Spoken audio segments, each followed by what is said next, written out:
Tonight, Page's Petals of Powerful Movement take the spotlight on Kelowna After Dark. In the spotlight, author B.R. Widney brings magic, romance, and resilience to the page. Builder and rebel Chris Ranger turns metal into momentum at Ranger Cycles. And closing out the night with Grace and Fire, Bellydance and Leona Finlayson take the stage with her crew. Plus, join the LUXX at the Vancouver Aquarium on this week's Urban Interviews. On the creative edge, contrast chaos and the art of standing out. Get ready, After Darkers. And now, here's your host, Silver LUXX. Hey, what's up, you bold, brilliant, beautiful beings of stardust and sass? Welcome to Kelowna After Dark, the best place to be once the sun goes down. It's also the only place in town where you can spill your creative soul, sparkle while you do it, and maybe accidentally cry and glitter. No judgment, I've done it. It stains, but it's fabulous. But here on CAD, we don't just show up, we show out. We speak loud and we create like our lives depend on it, because sometimes they kind of do. And tonight, we've got guests who are walking proof that passion builds empires. Whether it's through words, wheels, or a whole lot of hip shimmies. Tonight's episode is for my fighters out there, for the dreamers who got told no and said hell yes anyway, for the artists who duct taped their self-doubt onto the floor and just kept going, for the creatives who had to stare someone in the eye and say, yeah, my work is worth it, and even if you don't get it. And holding on to our sass and our soul is what keeps us going when the world says no. Because let's be honest, no is something every creative hears a lot. No, not now. No, not good enough. No, that's not how it's done. And that's when we rise up and say, oh, sweetie, watch me anyway. Let's talk about that, actually. One of the most brutal parts of being a creative, selling yourself. Not just the thing that you made, but the heart and your soul. Caffeine shakes and emotional breakdowns that are brought this thing to life. You've got to price your passion, put a number on your tears, pitch your weird and wonderful mind to a room full of people who've never even picked up a paintbrush, written a lyric, or edited until 4 a.m. while crying into a bag of jalapeno chips. And no, Karen, I won't give you a discount just because your cousin once drew a stick figure. That's not how this works, but nice try though, that was cute. It can feel like sometimes you're yelling into a room, honestly saying, here's my piece of my soul. Now, please validate me like a parking ticket. And the wild part, you kind of need your validation to survive sometimes. You've got to walk in with your chin up and say, yes, I'm good. Yes, I deserve to be here. And yes, this is awesome. Even if your inner voice is going to chat back to you like, girl, they're going to roast this. But let me tell you something real. There is an audience for what you've created. You just haven't met them all yet. And the only way to find them, keep showing up.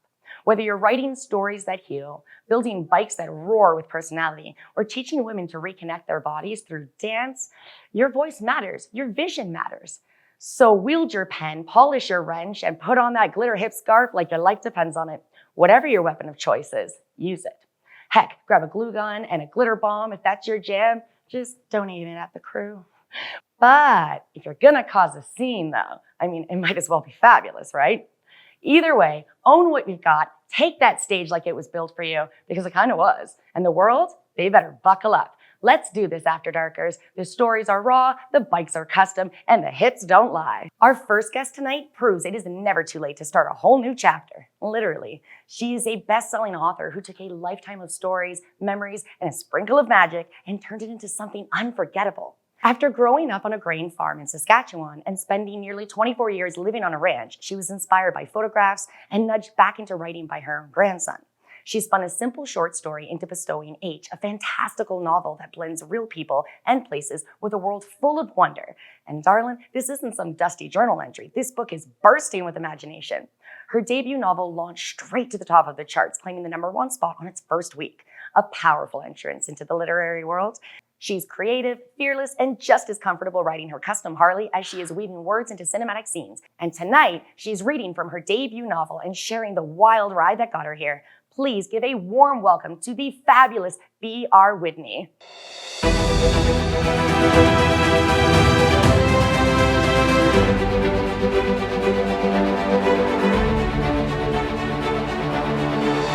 Hey, pretty lady, welcome to the show.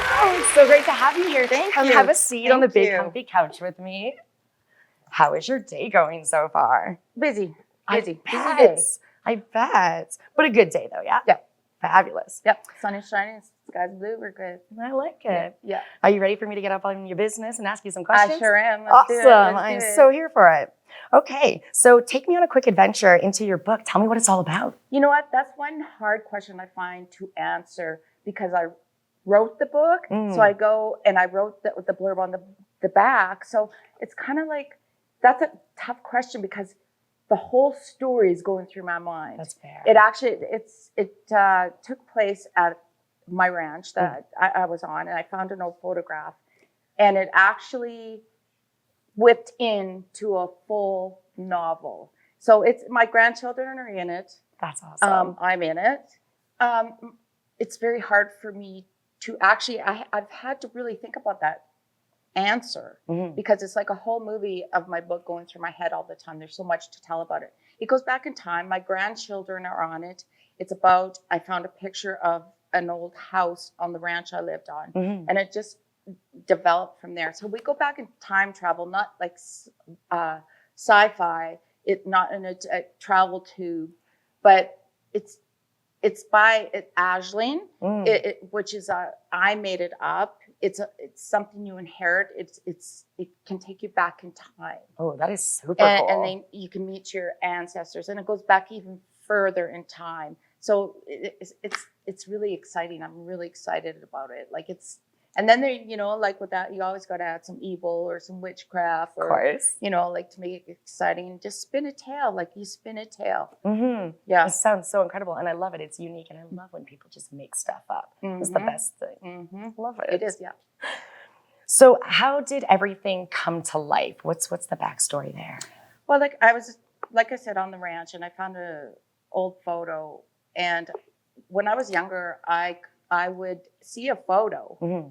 And I could write a short story about it. Just like I was talking yesterday, you guys are all younger, but there was a yellow polka dot bikini song. Yes. And I drew a picture, and I actually did a whole short story on this, like when I was younger, but it's kind of fun. But no, my grandson found out through my sister that I used to write short stories. And he was having kind of a little bit of down day, so he asked if I could write one. And I always wanted to write a novel, and it was like, oh, this, that, like I can't read, like, oh, it's not happening. Yeah. And then finally he said, have you started it yet? And I said, no. So I woke up one morning and I just went, I know what I'm writing about. Like and it turned into a novel. That's perfect. Yeah, it flowed. It was like watching a movie in my head, and I couldn't type quick enough. Oh, right on. Yeah. Everything happens exactly when it's supposed to, right? Yes. Brilliant. Talking about writing and watching a movie in your head, how did you build the world of Bestowing H from the different people and places that you've interacted? It actually came together. I'm not a typical writer author where you write down a plot. You have the end, the beginning, end scenes.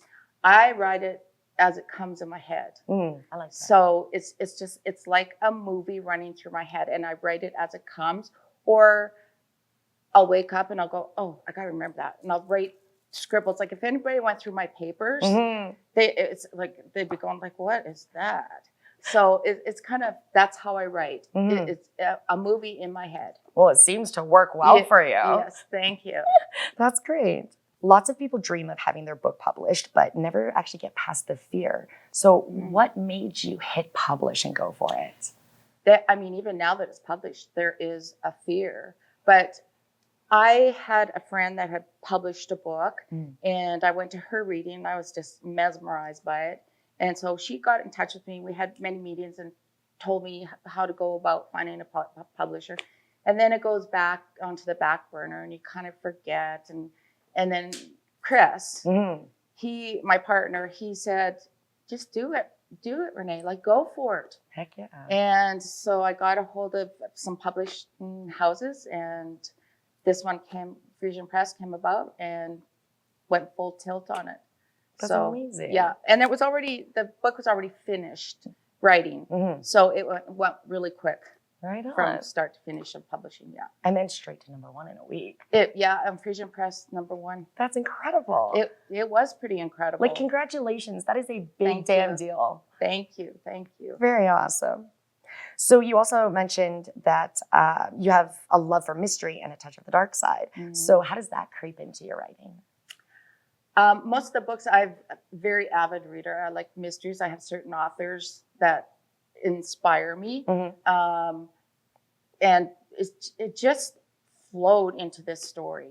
Like, I mean, I'm very descriptive, and that's how I like to write. I actually was a papered chef at one time in my life. Nice. So my quote is, "People eat with their eyes." Oh, I love So that. it's like you eat with your eyes first. So if you make things more descriptive in words, they're they're going to pick that up. Yep. Absolutely. Honestly, though, I was able to dive into a little bit of it, and I love your writing style. It definitely does take you there. It's immersive. Thank I love you. that. Thank you. Frisian Press called you a bestseller in just 1 week, like we were chatting about. So what did that moment feel like, and did you celebrate? It was surreal. Like, I actually kind of got teary. Like, it was overwhelming almost, because it's like, wow. Like, right? I mean, from me sitting in my dark little corner and writing, like this, I can't write fast enough. And like sometimes up till, I'd write 10 hours a day because I couldn't quit. Yeah. And so to actually go back to that and find this out, it was like, it was like one of those. Yeah. And yes, I have taken my book up a mountain. Nice. I've hiked it up a couple mountains. I've taken it on a bike trip. That's awesome. And you do your pictures and. Yes, I follow you, girl. No? I got you. I saw. Looked like you had a great trip, by the way. It was fantastic. So right on. Yeah, we got a few more planned this summer, and that should be fun. Yeah. We just actually, it was funny, the other day we walked up Pincushion Mountain, and it was I was like, I schlepped my book all the way up there, and I kept looking at the top, and it's like, holy, when I got up there, it's like, yeah, no, I'm finishing this and we're taking pictures. Heck yeah. Yeah. Oh, that's awesome. Yeah. So you made an adventure, and then your book's going to come on ventures with you. It That does. seems so meta. It does. Yeah. Love it. You've said that this is just the beginning of this series. What's next in this for you? I'm almost finished the rough draft of my second book of this series. That's exciting. I'm pretty sure it's going to be called Aisling Inception. Oh, I like that. And instead of taking place in Alberta, it's being taken place in Ireland. Oh, nice. And I have traveled extensively. So it's in a drafty old castle in Ireland, and it really goes into fantasy there. Like this, it is so much fun to write. So I love it. Yeah. That sounds so fun. Yeah. Okay, you let me know as soon as it's out, because I'm sure basically going to eat this in a day, and then I want more. I will let you know. Love your writing style. Thank you. Thank you. Your creativity goes way beyond writing, of course. If we could dip into that, I've heard about doll houses and hats and Christmas villages, and you guys work on custom bikes together. So do you ever find that all of these forms connect in a way for you? I'm very artsy, and I'm very busy. I always have to have something to do. So, I mean, at one time I painted a Christmas village. My grandmother bought me, the whiteware. Oh, yeah. And I ended up, we moved here last September, and I ended up that I sold it finally because it got so big, and everything was hand painted. It was huge. I had special tables made up. It took up all the room. Then I went into doll houses because I saw the Queen's doll house when you're over in England. I was like, I can do that. So right now there's one kind of sitting there waiting to go. It's huge. And I'm just very artsy. I have to keep busy. And then this happened. Yeah. And I can put all my thoughts into it. And just like your imagination, anybody's imagination is limitless. Like absolutely. Anything you can think of. And the more you do, the better you get at it. Fair enough. Yeah. Eh? It's like a muscle you have to exercise. Exactly. I like that. Yeah. What would you say to someone who's like, you know what, I'm not super creative? Is there a way to kind of jump in and push yourself? I think you could, but it's going to be something that you want, that interests you. And you may not find it right away, but when it does, and then you delve into it by talking to people. Yeah. Or they say, like me seeing the Queen's dollhouse, like, I can do that. I've never done that in my life. I've built doll houses. All my grandkids got doll houses, and they're massive. Cool. So it's something, if you enjoy it or it interests you, then look into it. If you like cooking, go take a class, go, do that. Like, that's how you do it. I love it. Yeah. I bet you there is a whole bunch of people in our audience right now dying to get a hold of your book. how do they get a copy for themselves? It's actually out in 150,000 bookstores worldwide right now. So super easy then. Yeah, Amazon, Kindle, Kobo, through Frisian Press. If you want a signed copy, come through me. I've got books as well that I can send out with signed copies, and that's how I do it. Sounds amazing. I have a website as well that you can go on and yeah. And we're going to make sure to post all of that for everyone, so you'll be able to connect and have all the fun details. Now that we've chatted a little bit about how it came to be, do you want to show us a little bit of magic? I will. Okay, I'm so excited. All right, awesome. So I'm going to give you the stage. I'm going to hang out in the LUXX box with Sterling, and I will let you do your do. I'd like everybody actually to sit back, close their eyes, and listen to this as a movie in your head the same way I wrote it. I'm going to explain a little bit at the beginning what Aisling is. You have been blessed, child, with Aisling. You have been blessed by the highest. The universe sometimes bestows an extraordinary gifts upon the most unexpected of souls.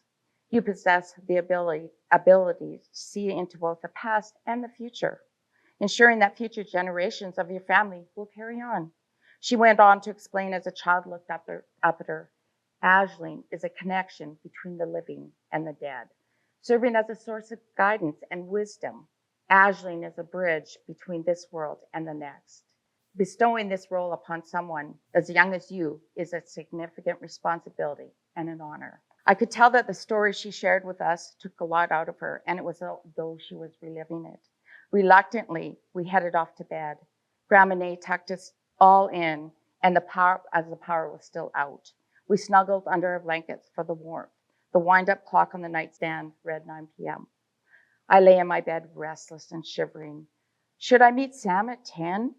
Behind the diamond willows, bushes, and the stand of pines on the path? The rain had stopped, and the storm had moved off. I slowly rose from my bed, slipped on a warm wool sweater over my head, and shoved my feet into a pair of rubber boots by the door. Harvey and Jack lay in their beds inside the kitchen. They would not be coming with me tonight. Silently, I slipped out the door and lightly stepped down the porch steps. The air smelled fresh, and the scent of pine droplets of rainwater still dripped off of them. The ground was soggy under my feet as I walked across the yard to the stand of pines. I couldn't see any light anywhere. It was pitch black, and even the moon couldn't guide me. When I got far enough from the cabin into the pines, I switched on the tiny flashlight I had found in the kitchen drawer earlier. I felt spooked out here, damp and chilly.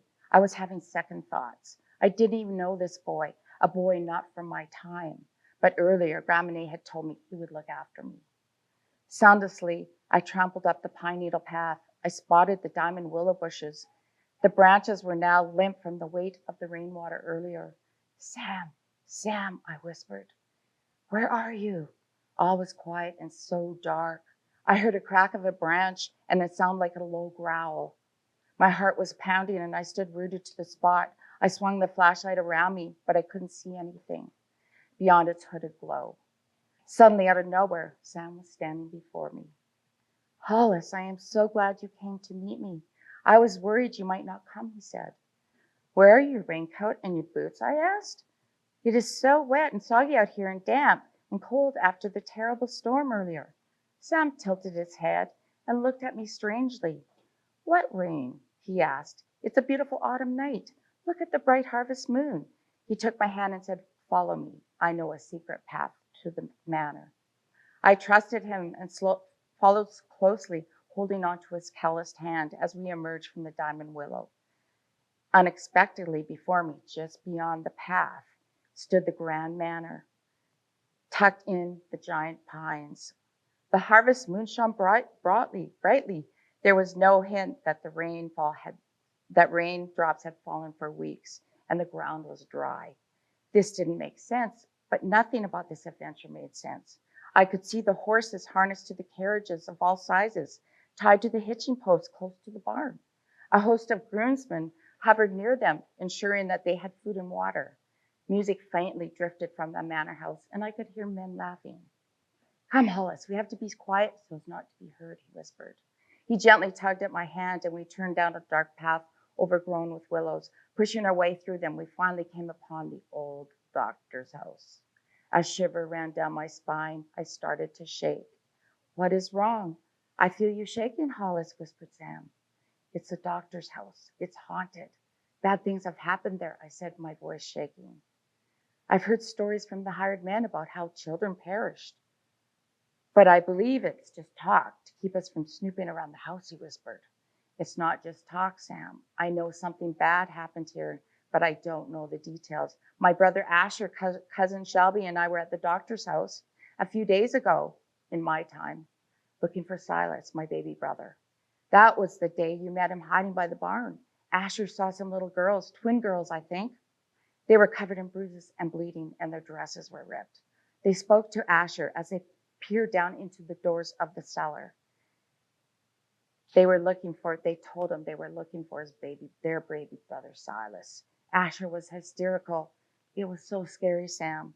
As I looked at the house, now only partially obscured, I noticed that the bushes were smaller and less overgrown than they had been a few days ago in my time. The place didn't look as scary, but it still felt abandoned. Most of the cream-colored paint hadn't peeled off. The front steps weren't rotting, and the door was not falling off its hinges. The root cellar doors were intact, complete with a rusty lock. None of the maple branches had been pushed through the windows and broken them. The house looked so different compared to my time. Still, I could feel its dreadful presence, and I was ready to pass by it quickly.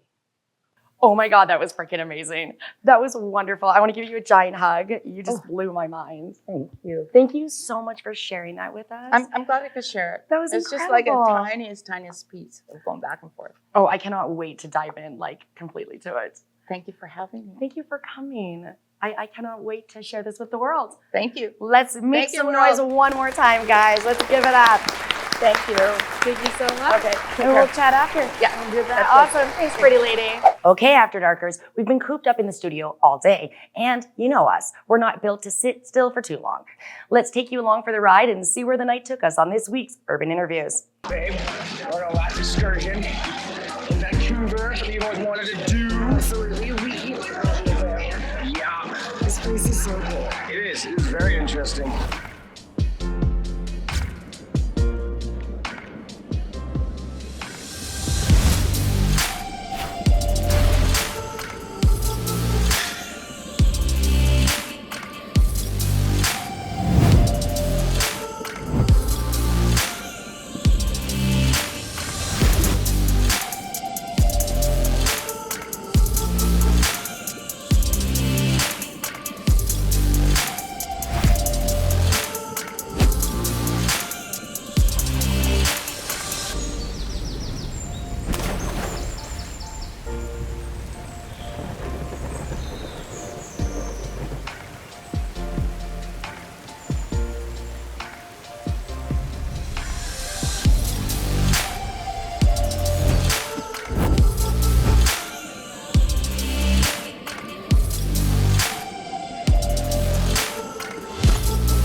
Plastic bag jellyfish. No, they're not real. But they do look like them. To where things actually eat them and die.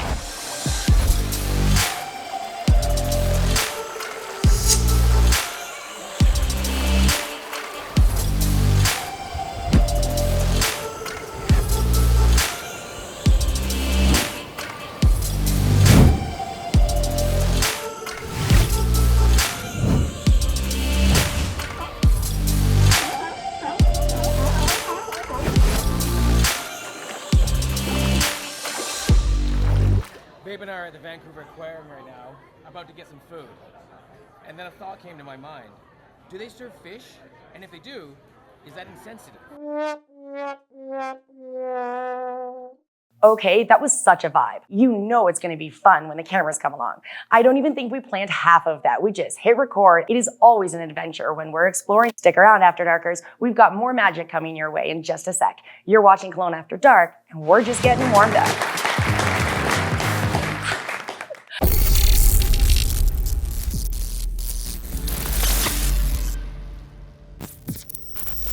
Hey, first off, thank you for giving me a second of your time, so I'll get straight to it. I'm Sterling, CEO of Sterling Silver Luxury Media, and this is Silver, CFO and executive producer of Kelowna After Dark. We're here to help businesses tell their story in a way that grabs attention, connects with people, and drives real results. Here's the thing, 20% of businesses go out of business in their first year. By year 3, 40% of them are gone. By year 5, half of them are gone. Why? Because most businesses miss the mark on who their customers are. They're not connecting. They're not telling stories in the way that people truly care about. That's where we come in. I'll ask you this. How many times a day do you stop scrolling to watch a video? Now think about your customers. They're doing the same thing. Video just isn't important right now. It's everything. If your content isn't engaging, authentic, and built for where people's attention is, you're leaving money on the table. At LUXX Media, we don't just create content, we create an experience. We craft stories that people want to consume. Because marketing isn't about shouting louder, it's about caring, about respecting people's time and giving them something they'll actually enjoy, and making them feel seen. We're not just some kind of run-of-the-mill production company. We've worked with brands across food production, realty, life coaches, and TV production, creating videos that don't just look good, they perform. We've helped businesses grow their engagement, attract more customers, and build brand loyalty by focusing on what actually matters. Here's what we do best. Storytelling that resonates. People don't buy products, they buy emotions, trust, and relatability. We craft stories that hit home. Content that works everywhere. TikTok, Instagram, YouTube, websites, you name it. We know how to create content that stops people in their tracks. Details that matter. We obsess over everything. Camera work, motion, depth of field, lighting, angles, copy, thumbnails, and even the time of day that we post. Every little detail is intentional, and that's how we help you win. Here's the kicker. The platforms have changed. It's no longer about how big your following is. TikTok, Facebook, Instagram Reels, YouTube Shorts, they're all interest-based. A good story will find its audience. The way you make better advertising? You listen. Spend time in the comments. Understand what your customers want to know. What can you do for them? How can you help? That's the secret.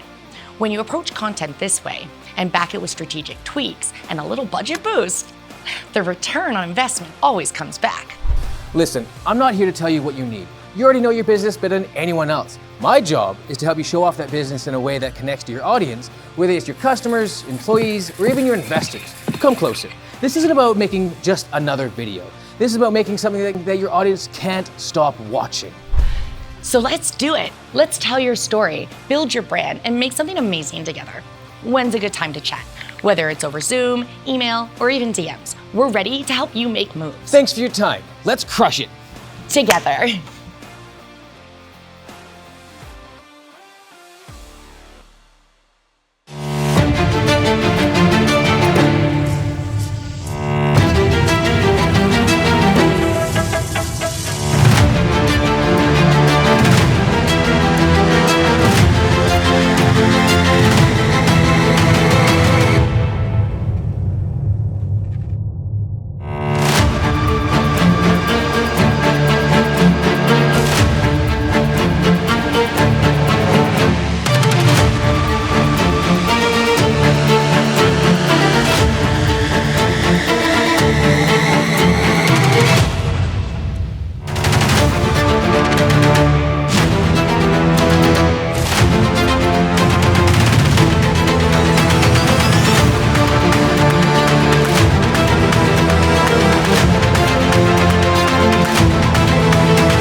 Savor excellence. Kelowna isn't just a destination, it's an experience. A city built around innovation, artistry, and luxury. A place where cultures blend, creativity thrives, and adventures everywhere.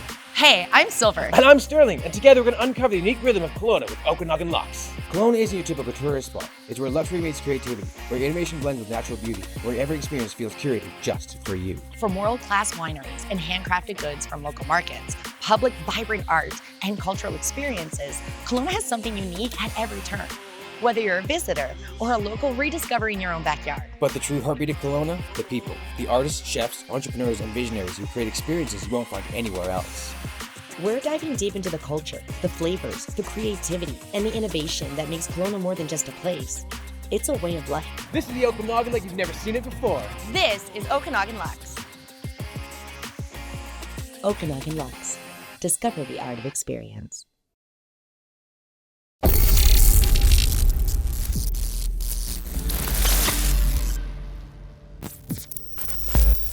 You're watching Kelowna After Dark, and if you thought the first half was a ride, buckle up. We're shifting gears and rolling straight into something beautiful, bold, brilliant, and badass.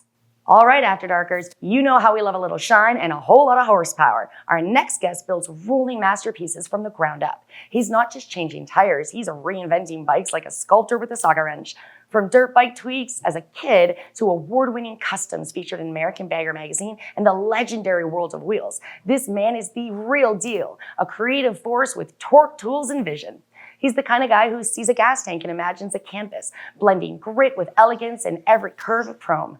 With over 25 years in the game, he's earned his stripes and sparks as one of the Okanagan's most respected bike builders. Let's give a thunderous welcome to the motorcycle fabricator, metal whisperer, and detail-obsessed legend, Chris Ranger.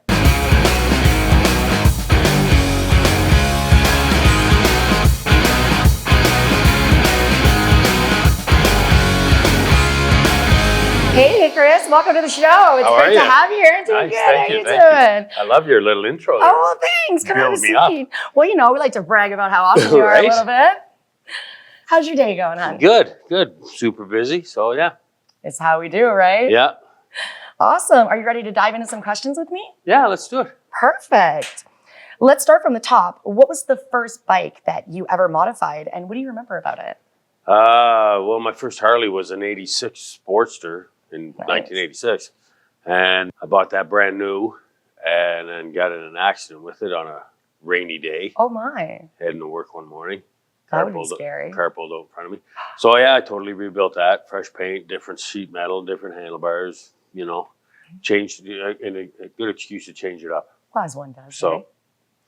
yeah. Well, it's good to see that you weren't too messed No, up it there. That would was have been brutal. it was knocked my helmet off. Nothing too major, you know. I wasn't banged up too bad. That's good. You've gone from dirt bikes to magazine-worthy customs. At what point did you realize, like, I've really got something special here? You know, I just started. I can't keep nothing. I can't keep nothing alone. I can't keep nothing stock. I got to play around with it and change it up, and you know, different paint, different handlebars, sheet metal, different wheels, exhaust, whatever. And I never set out to. I never thought I'd be doing what I'm doing today. Yeah, you just It was seemed just cold my to own it, eh? personal stuff, just to fix it up because stock sucks. So, Here. Yeah, You I know. got to see your shop, and oh my God, that was amazing. The changes that you can do, like, blew my mind, honestly. yeah. I mean, there's some pretty cool stuff you can do to bikes nowadays. Mm-hmm. Cars as well. Anything basically with wheels. You know, you can have a lot of fun with it, right? Yeah, that's And so I mean, cool. you just take time, and if it doesn't turn out the way you want to, you take that off, throw it in the pile, and start over. Go So, again. Yeah, exactly. Right on. It's the method. Tell us about the bike that you got featured in American Bagger. What was about that build that stood out? Well, that started out as an 02 Electric Glide Standard. 2002 Electric Glide Standard, and it was black and just pretty basic. And when I bought it, it was like, this is a perfect base for a nice custom bike. It didn't have a stereo in it. It had all wiring for it. It had just stock seats, stock saddlebags, and everything was stock about it. And then I slowly built it up, stretched the gas tanks on it, changed the handlebars, stretched the back fender, stretch the saddlebags, put a 21-inch wheel on it. And back then in 2001, 2002, when I was building that bike, a 21-inch wheel on the front was a big wheel. Yeah. And now they're doing like 32s and 33s and everything. Oh, it's Seriously? crazy. The wheels are this tall off the ground. Wow. You've got to cut the neck on the frame and everything. And like I said, back then when I was building that bike, a 21-inch was a big wheel. Mm-hmm. And now they're huge. And yeah, I rode it to Sturgis. Wow. And the guys I was hanging out with, we went to a barbecue pit. And there was a guy there who was taking photographs and stuff like that. And he had an American Bagger lanyard on. Oh. And he started talking to me about the bike and everything like that. And the next thing you know, he's telling me to come down to a place that he has to do videos and still shots and whatnot. And it was right by a school. Okay. And I spent probably a half dozen times going back and forth while he was taking still shots because he wanted the wheel just in the right position, right? So I did that, and then about, I don't know, 4 months later or whatever, it came out on the newsstand. And you know what? The funny thing, I don't have a copy of that magazine. No way. I do not have a copy of that magazine. Oh, that's a bummer. All kinds of friends do, but I don't. So Well, it lives whatever. out there, I Exactly. guess, right? Yeah. That works. Yeah. I have And- to ask you, okay, so you mentioned about stretching tanks and stuff like that. So for us newbies and stuff who don't know what that is, how do you stretch a gas tank? There used to be kits you could buy. Custom Chrome and all these other companies used to have kits you could buy, and you could just you'd weld it onto the stock frame, stock tank, sorry. And 2 tanks that I've stretched just recently. I just bought a smashed up tank off of Marketplace. Got it. And cut the back of it off and stretched and welded it to it and stretched it back, cut it and shaped it the way I need it, and then welded it to it and everything like that.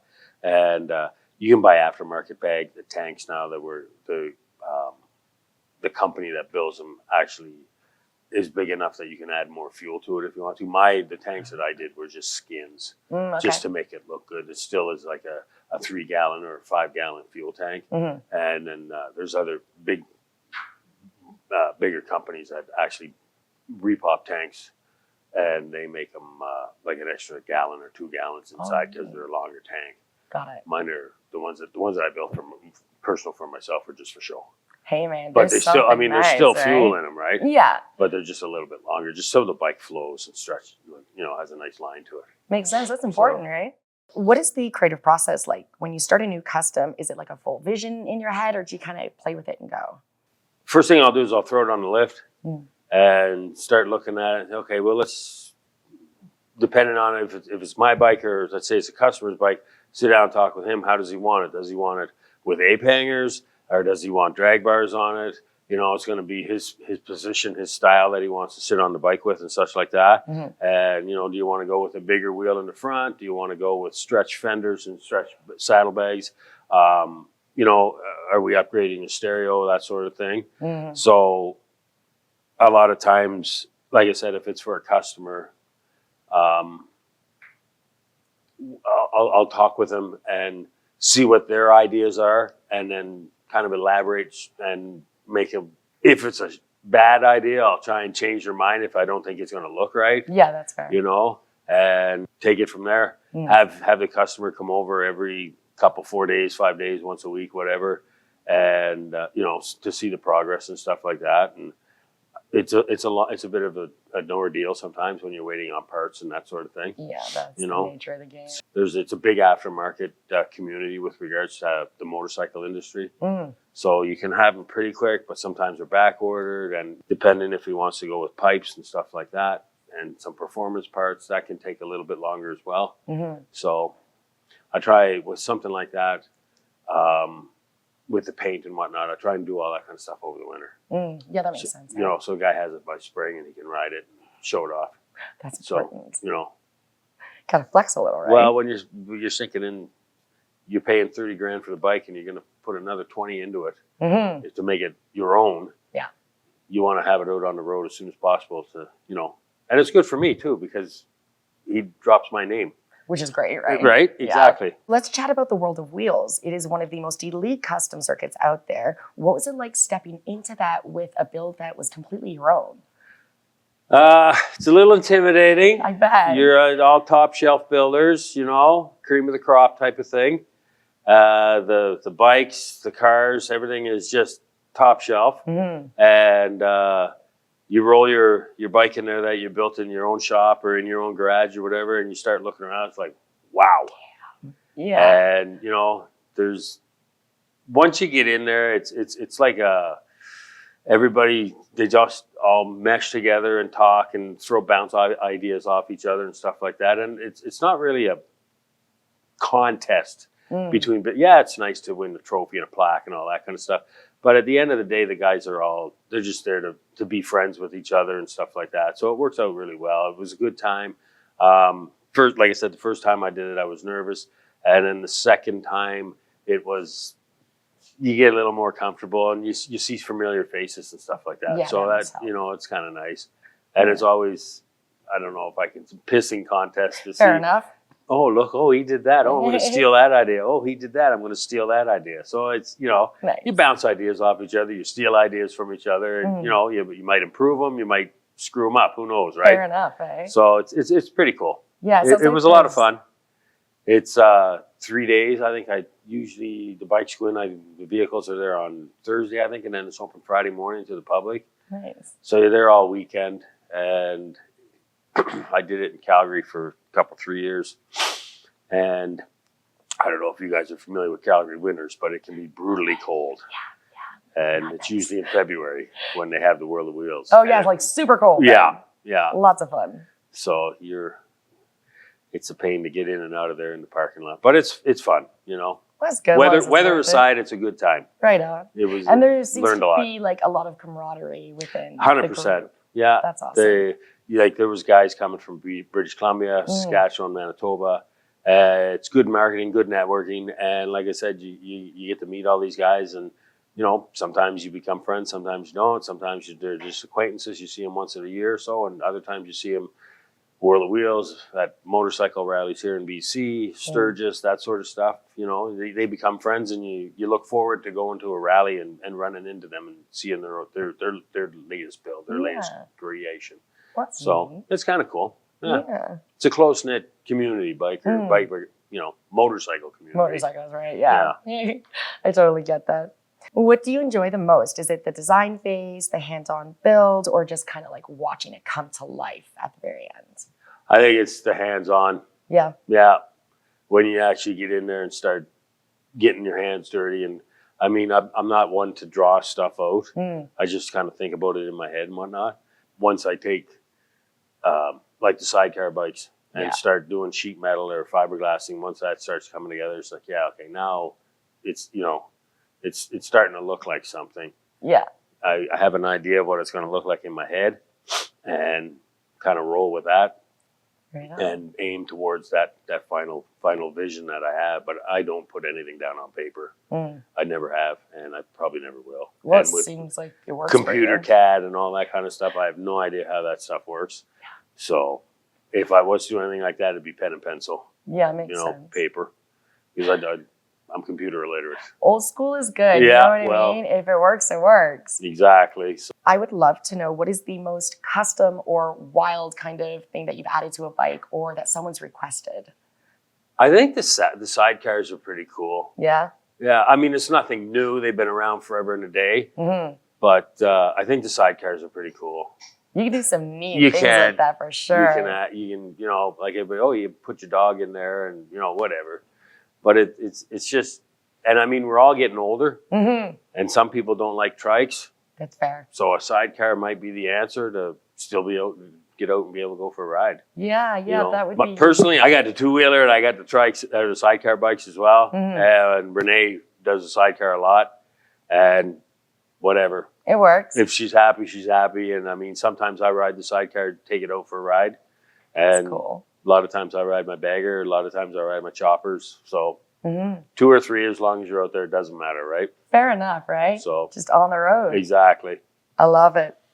Well, now that we have chatted a little bit about it, do you think it's time to go take a look at your shop and see some magic? Yeah, you bet. Love to. Awesome. All right, Sterling, do you have our video queued up? Magic is in the process. This is where I come to do all my stuff. My little slice of heaven.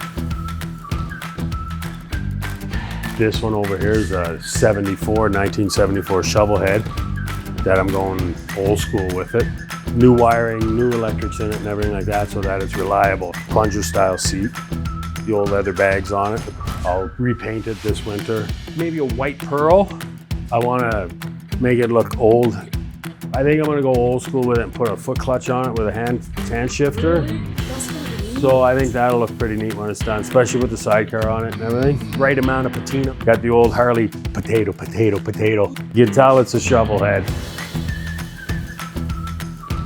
This one here, like I was saying, it's got the wide glide front end on it with the old school gators. I chopped and lowered the front fender, did some modifications to it.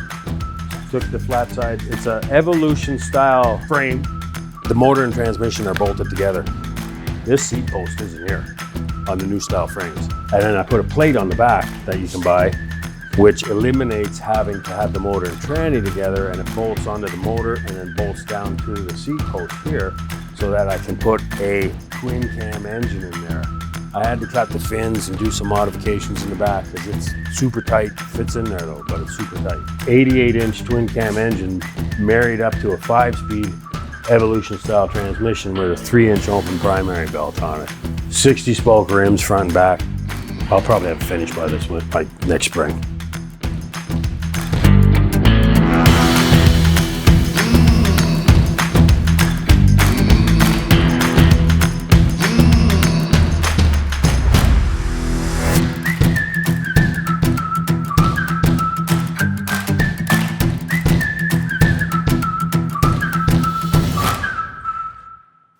I gotta get coffee. Yeah, that's cool. Absolutely. That's badass, man. Yeah, the best thing about that is you said all those words, but not in that order. That is cool. Makes some magic, right? That looks I so like that. neat. That was nice, man. That was awesome. Awesome. Well, thank you so much for letting us come down to your shop. That Thank you was for coming. Such a It treat. was nice. And then going for a bike ride with you. That was so much fun. Oh my God. Like we did the do, you guys. We were whipping and going. Put her in the sidecar. Yeah. And then we almost took out the drone, which was awesome because we were flying Trying to it catch low. it.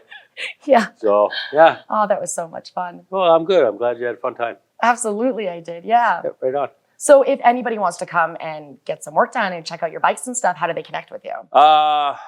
Facebook. Okay. I've got I'm in the process of changing the name. When I lived in Alberta, it was Cowboy Customs. Makes sense. Because it was fitting with, Cowboy, Stampede, Alberta Beef, blah, blah, blah. Yeah. I moved out here. I want to change it to Ranger Cycles, but Facebook is dicking me around. It's just, pain in the ass. It is a pain in the ass.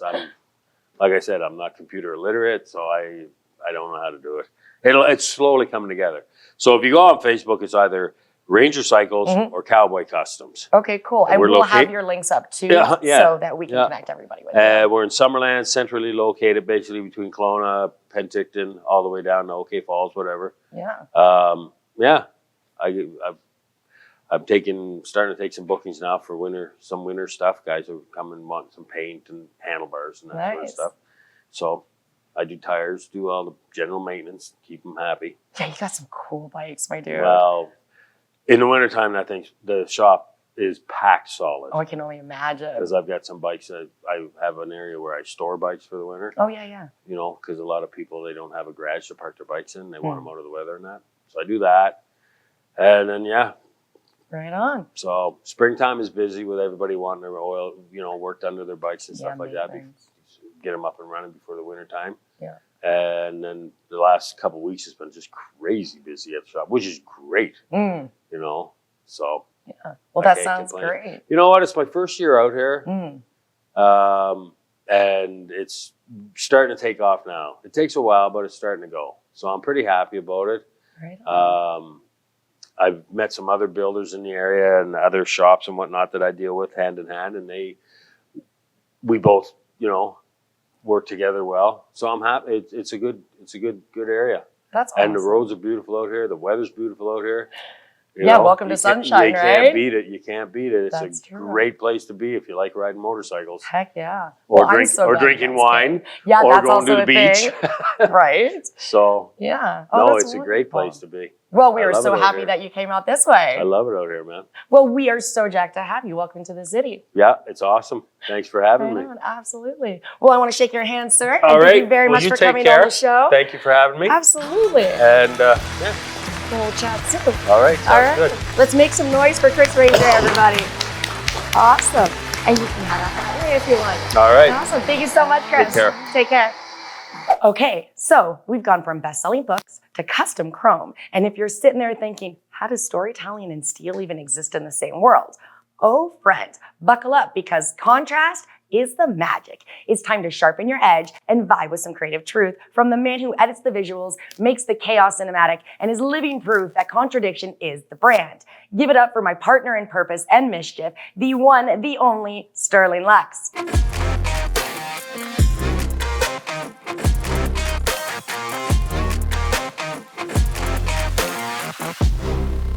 All right, y'all, how many of you are weird and you try and keep that under wraps? I know everyone at home just raised their hand, just like our cameraman did.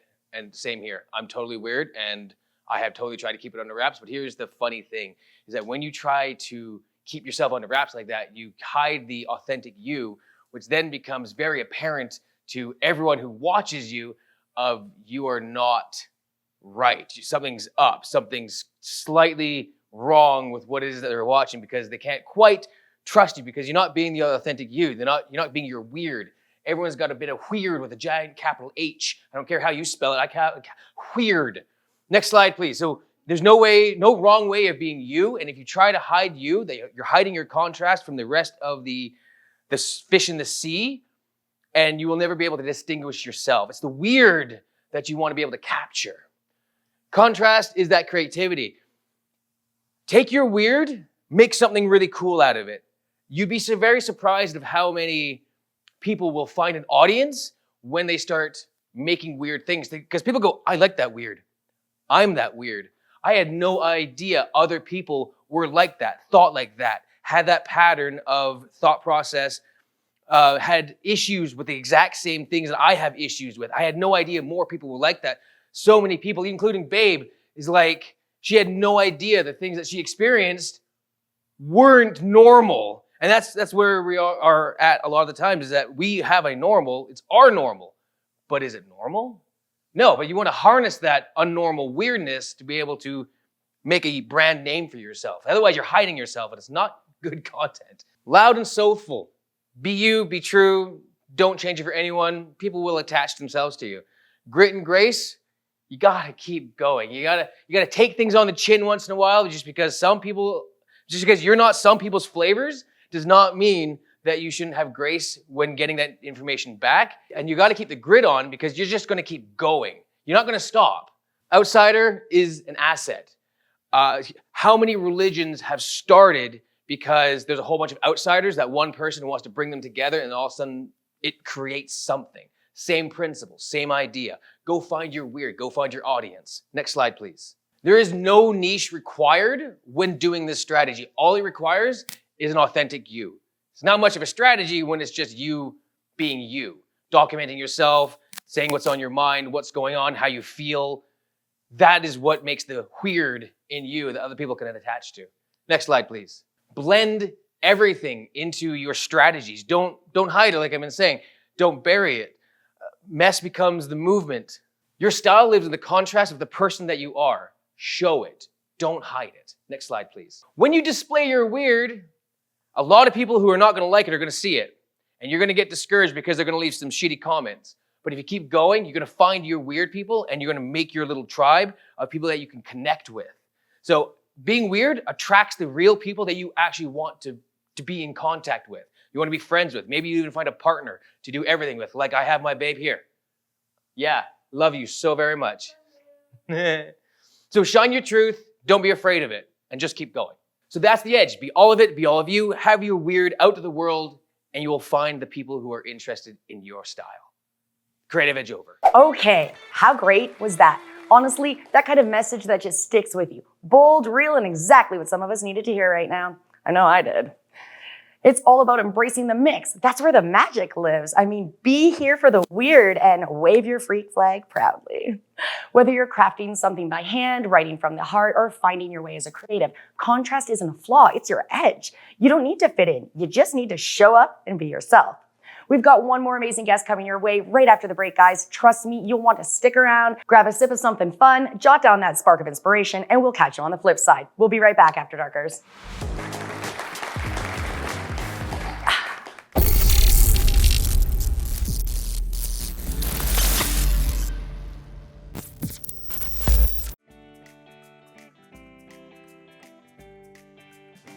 The characteristics of goat milk. Goat milk in itself is an extremely nutritious superfood. By leaving goat milk for pets raw, the perfect balance of macro and micronutrients are fully kept intact. Goat milk doesn't contain the bovine protein beta-lactoglobulin, which is a major contributor to dairy intolerance. All our frozen pet products are fermented and therefore lactose-free. Lactose is another contributor to dairy intolerance. Fermentation with selected bacteria like kefir and yogurt adds billions of probiotics to the goat milk. Fermentation makes the product acidic. Our stomach, and in particular dog and cat stomachs, already have a very acidic environment. The acidity also makes the product very stable. After thawing, it will last for several weeks in the fridge. We recommend to use it up within 2 weeks because after that the probiotics will start to decline.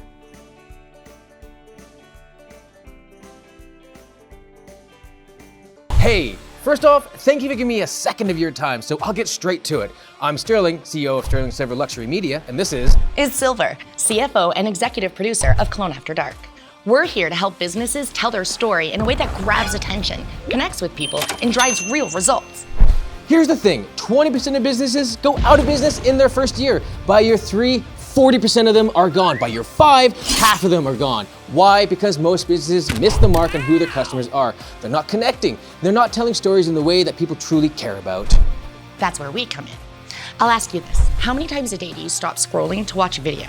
Now think about your customers. They're doing the same thing. Video just isn't important right now. It's everything. If your content isn't engaging, authentic, and built for where people's attention is, you're leaving money on the table. At LUXX Media, we don't just create content, we create an experience. We craft stories that people want to consume. Because marketing isn't about shouting louder, it's about caring, about respecting people's time and giving them something they'll actually enjoy, and making them feel seen. We're not just some kind of run-of-the-mill production company. We've worked with brands across food production, realty, life coaches, and TV production, creating videos that don't just look good, they perform. We've helped businesses grow their engagement, attract more customers, and build brand loyalty by focusing on what actually matters. Here's what we do best. Storytelling that resonates. People don't buy products, they buy emotions, trust, and relatability. We craft stories that hit home. Content that works everywhere. TikTok, Instagram, YouTube, websites, you name it. We know how to create content that stops people in their tracks. Details that matter. We obsess over everything. Camera work, motion, depth of field, lighting, angles, copy, thumbnails, and even the time of day that we post. Every little detail is intentional, and that's how we help you win. Here's the kicker. The platforms have changed. It's no longer about how big your following is. TikTok, Facebook, Instagram Reels, YouTube Shorts, they're all interest-based. A good story will find its audience. The way you make better advertising? You listen. Spend time in the comments. Understand what your customers want to know. What can you do for them? How can you help? That's the secret. When you approach content this way and back it with strategic tweaks and a little budget boost, the return on investment always comes back. Listen, I'm not here to tell you what you need. You already know your business better than anyone else. My job is to help you show off that business in a way that connects to your audience, whether it's your customers, employees, or even your investors. Come closer. This isn't about making just another video. This is about making something that your audience can't stop watching. So let's do it. Let's tell your story, build your brand, and make something amazing together. When's a good time to chat? Whether it's over Zoom, email, or even DMs, we're ready to help you make moves. Thanks for your time. Let's crush it. Together.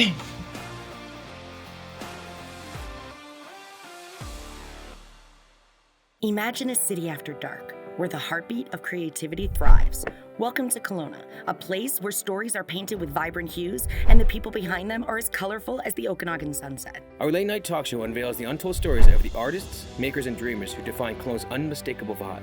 Meet the musicians who turn melodies into memories and the entrepreneurs who dare to dream big. These are the stories of resilience, inspiration, and creativity shared by the people who make Kelowna come alive. Our show brings their voices to life, creating a space where their stories are celebrated and their dreams take center stage. Where every story, no matter how small, becomes a spotlight moment. Join us as we bring the vibrant energy of Kelowna's creative scene right into your home. We'll take you on a journey into their lives, their struggles, triumphs, and what sparks their creative passion. We dive deep into the human connections that resonate far beyond the city limits. Together, we'll reveal the heart and soul of Kelowna's late night culture, one guest at a time.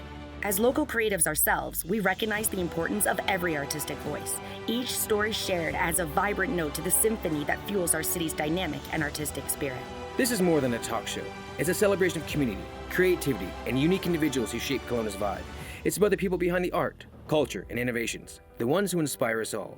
Welcome to Kelowna After Dark, the best place to be once the sun goes down.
All right, my lovelies, this next guest is about to bring the rhythm, the hips, and the healing vibes to our stage. She's been a teacher, mentor, and performer for over 25 years, and the heartbeat of her movement is all about self-acceptance, self-expression, and community connection. Whether she's dancing on a beach in Crete or right here in Kelowna, Leona Finlayson has helped women of every shape, size, and season in life reconnect with themselves through the magic of Bellydance.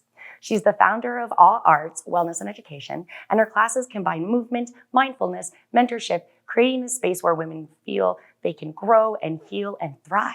With roots in Slovenian folk dance, plus a background in cheer, yoga, and hip hop, Leona's unique style blends elegance, empowerment. From sold-out workshops at the Rotary Centre for the Arts to soulful sessions across the Okanagan, she's inspired thousands with her smooth moves and even smoother heart. And tonight, she's bringing a special performance to kick off her segment, joined by 3 of her incredible students. And I cannot wait to meet these lovely ladies and share them with you as well. Please give a warm welcome to the luminous, the soulful, and ever-inspiring Leona Finlayson.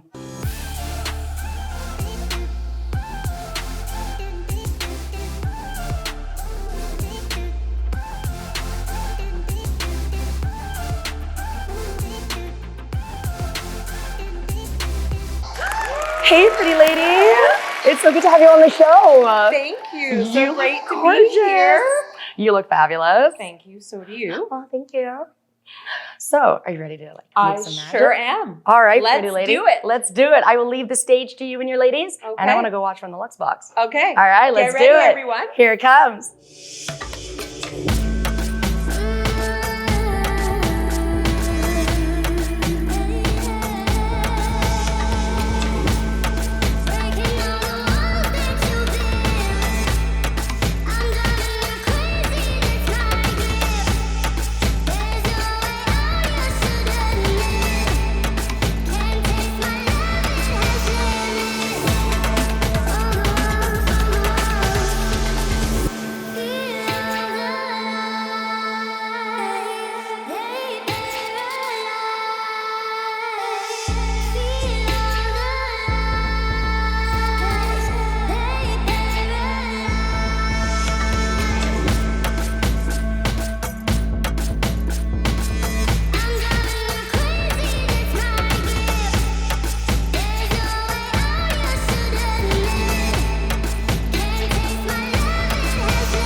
guys, that was freaking amazing.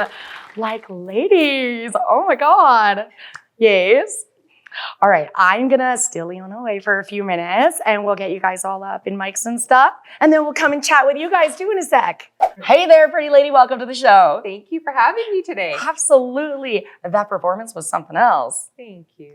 No, like, thank you for sharing that with us. Like, incredible. Gotta take every opportunity to dance when you can. Absolutely. Are you ready for me to get all up in your business? I sure am. When?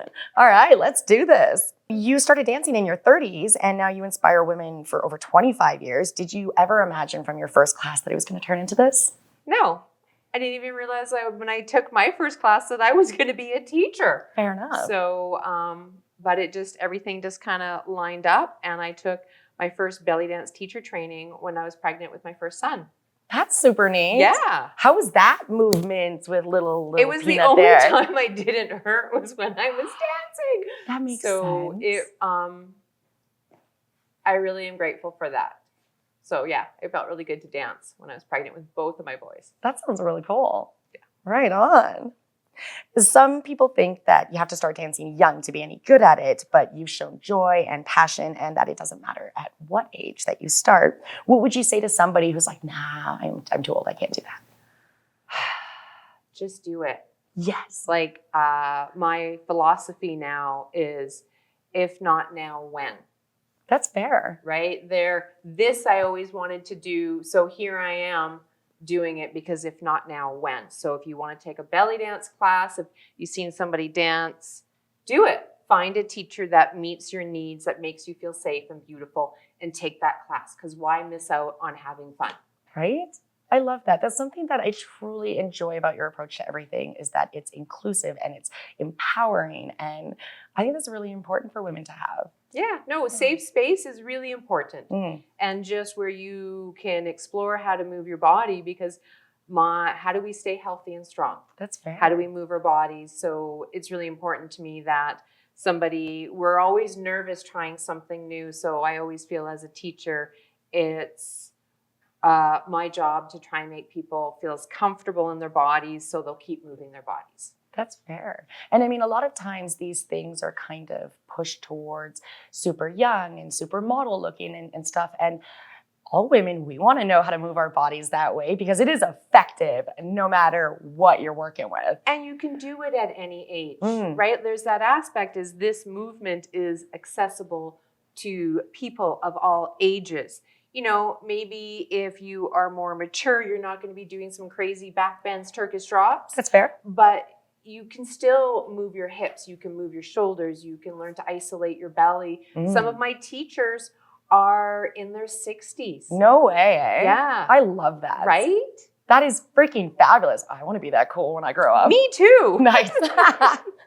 I'm here for it. You've taught in Crete and Mexico, across Canada, but Kelowna seems extra special. So what is about the community that keeps you here?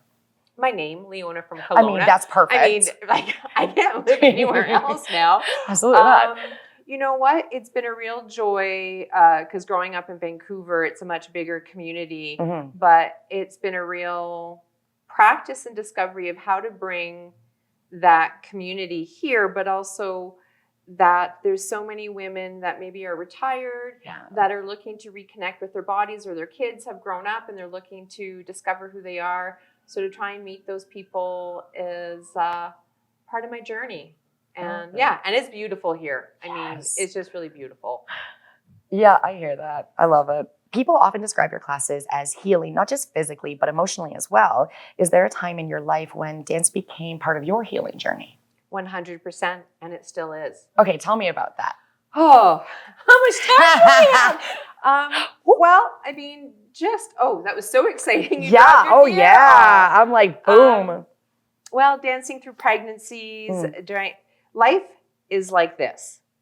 And through all of this, dance has been my constant, from my troop mates to being able to move through my body and not hold that energy in. So of the most recent, my mom passed away, and to be able to be dancing before and after, it allows me to move through all of those emotions. So that works for me. May not be for everyone, but I feel like I am a better, happier person because I choose to dance. Well, that's good. And I'm so sorry to hear about your mom. Thank you. Yeah. She lived a good life. She was the good. one that inspired me to belly dance.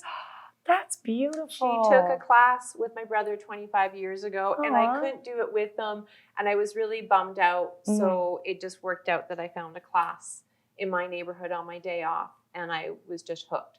Oh, that's awesome. So- So you can carry that with you. Yeah. Oh, that's delightful. You've created a space, obviously, where women of all ages, shapes, backgrounds, they all feel welcome. So why is inclusivity so important to you?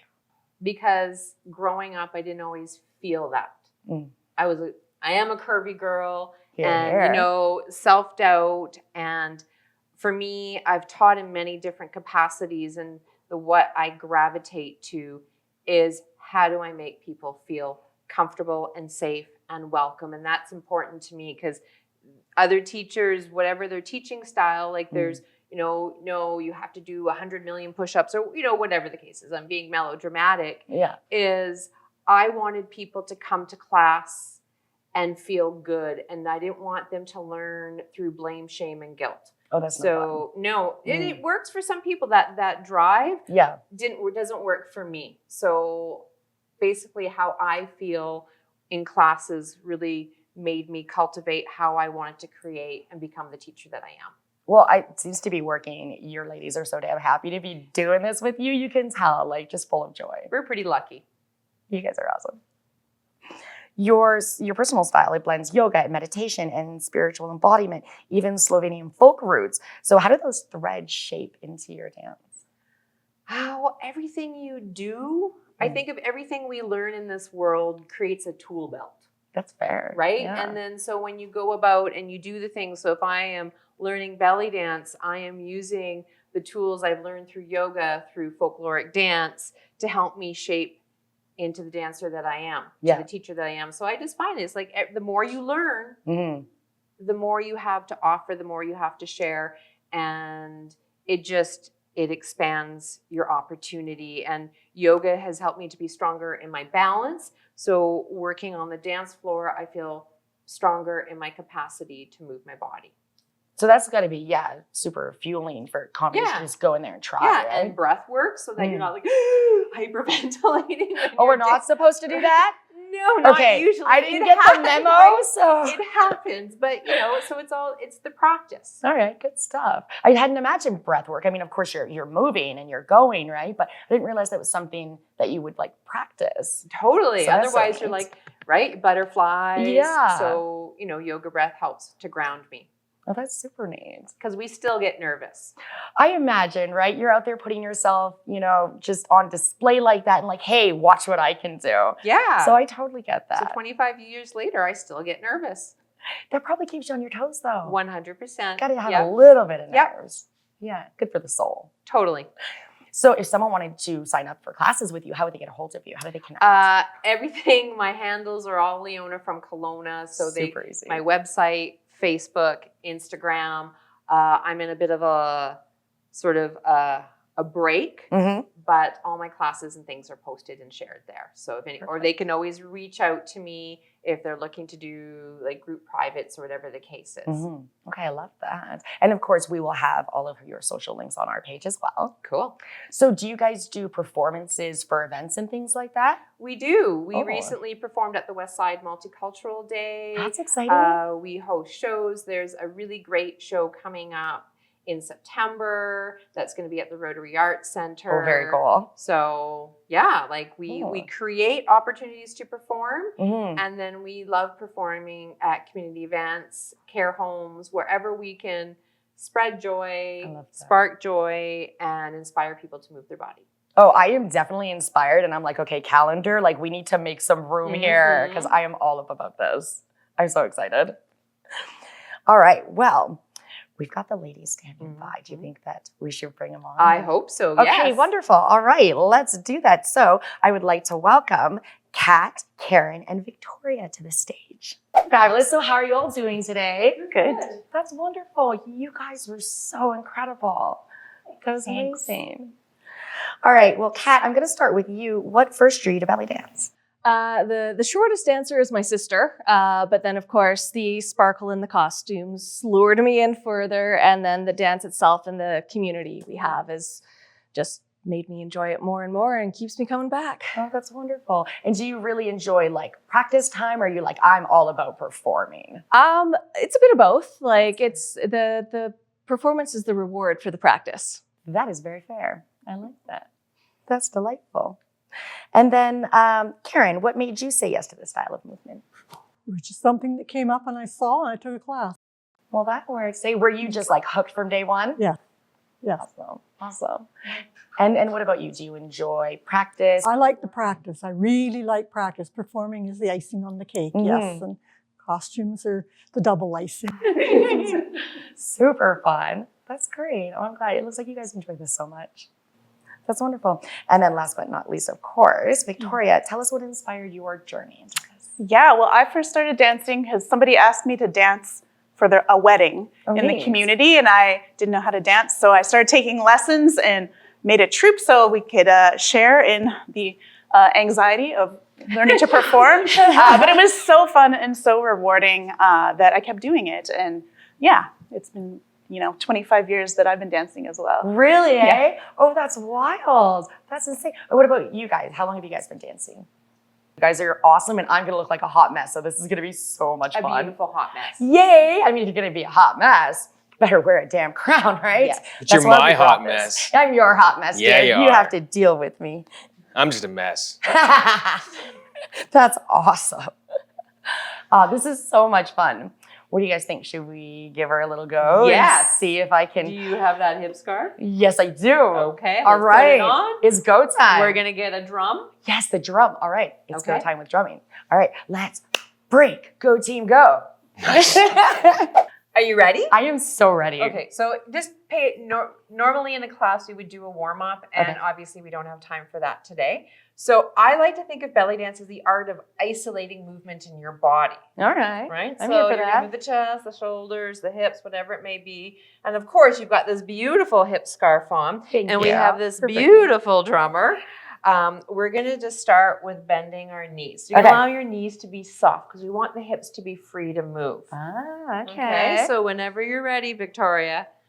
So you're just gonna bend your knees and you're gonna allow your hips to move side to side like a pendulum. Oh, look Is at that right? that. Yeah. Okay, And then cool. you wanna go faster because you wanna make noise. And how does that feel? It feels like I'm jiggling and it's awesome. Okay, now you're gonna jiggle, jiggle, jiggle, jiggle, jiggle, and then you're gonna go ta-da and look at the drum. Hey!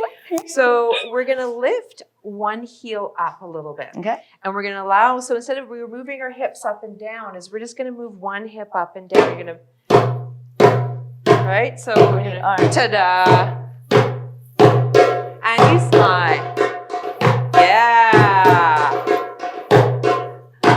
Okay, we're gonna change sides, so we're gonna make it look fancy. You're gonna twist your hips.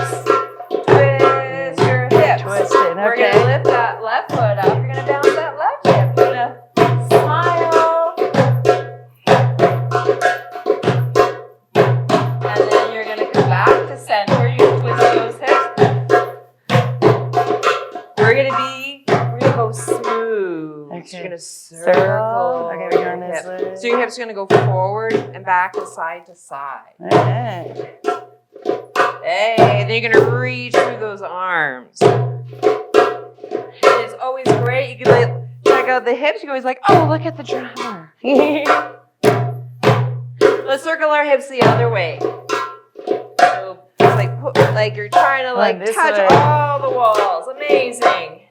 You were born to belly dance. Hey-o. Amazing. You ready to learn for another move or two? Yeah, bring it on. Let's Okay, do so it. let's come up to our upper body. Okay. You're gonna wiggle your shoulders. So bring the arms in front. Okay. Let's both face this way, like, oh, back to back. You're gonna wiggle your shoulders. You're gonna shimmy those shoulders. And then you're gonna face me. We're gonna face each other. And then we're gonna go forward. And back. Forward. And back. Forward. And back. And then we're gonna look and we're gonna bounce those hips.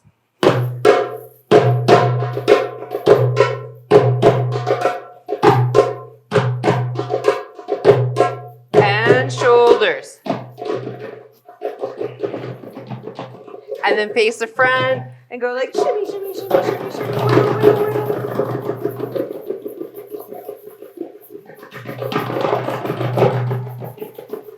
And then if you're feeling really adventurous, you start to learn to Oh, you can shimmy around. and roll the belly. Oh, okay. Okay, hold on. We got the rule. So you got that Roll, undulation, yeah, right? okay. That up to down. You're working through your spine. And we So can this- shake with that? Yes. That's like, week 2, 3, 4, That's 5. like tap your head and rub your belly? 100% is. Yeah. So let's just add one little movement of traveling with the feet. So you're going to Okay. take that step, touch, step, touch, step, touch. You're going to add your hip.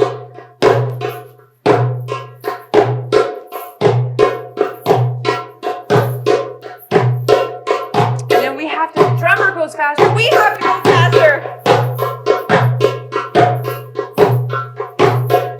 And if the drum goes really fast, what do? We can go. We can even shake the hip side to side. Okay. Oh.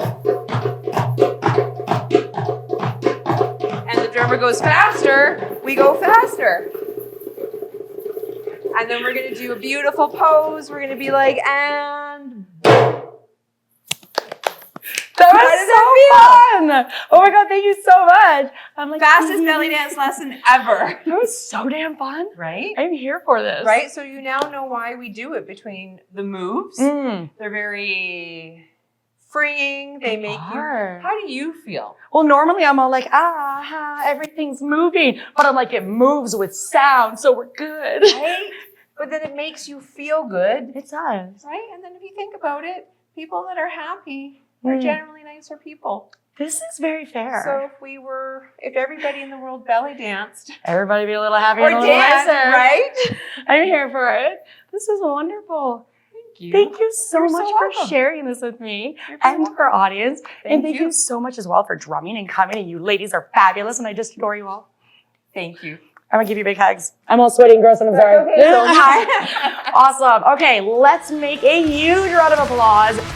Big noise. Leona from Kelowna and the fabulous ladies. We have Kat, Karen, and Victoria, right? Awesome. Thank you ladies so much. Well, damn, if your soul isn't doing high kicks right now, you better check your glitter levels, darling. Completely depleted. I'm done. I have no more glitter left. I'm all glittered out. You scared the shit out of me. You don't have glitter? I don't have glitter. I can't dance. Oh no. It's all right though. We'll refill your glitter. Oh, good. It'll be Refill all my right. glitter. Yeah. But if you are running low, don't worry. Tonight was fire. It was fierce. It was freaking fabulous. So that should amp you up a little bit. Tonight we laughed, we learned, we stared rejection in the face and said, not today, hun, I'm booked and busy. This was a celebration of the dreamers and the doers who refuse to play small. The artists who say, here's a chunk of my soul, framed, edited, sung, sculpted, and served with a side of hell yeah. You showed up, you shared, and you slayed. Let this be your reminder. You don't need permission to create.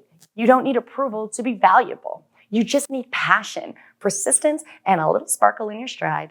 And if something tonight lit a fire underneath your typewriter keys, sparkled a new move, or made you want to rebuild your own metaphorical engine, come find us. We'll also be taking all of our fabulous guests and sharing their magic on Kelowna After Dark on Facebook, Instagram, TikTok, YouTube. Follow, connect, support, and share the love. But real talk, we built this show for you, for every artist still finding their voice, every dreamer building their path in real time, every creator brave enough to say, this is who I am, and I'm going to show up anyway. And here, the answer is always yes. Yes to you, yes to your weird, wild brilliance. So keep doing what you do. And remember, even the world says no, we'll be right here yelling yes with rhinestones, resilience, and vibes too bold to dim. Until next time, After Darkers, remember, stay classy, sassy, and a bit badassy. Good night, Kelowna!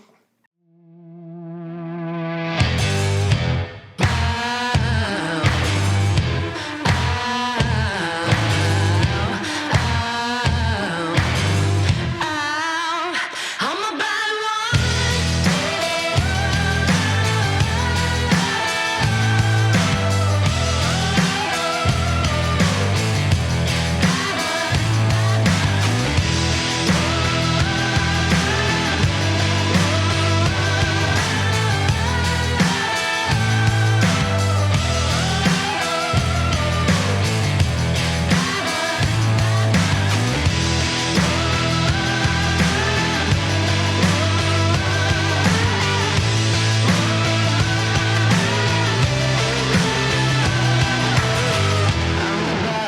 Is that a wrap? Cut!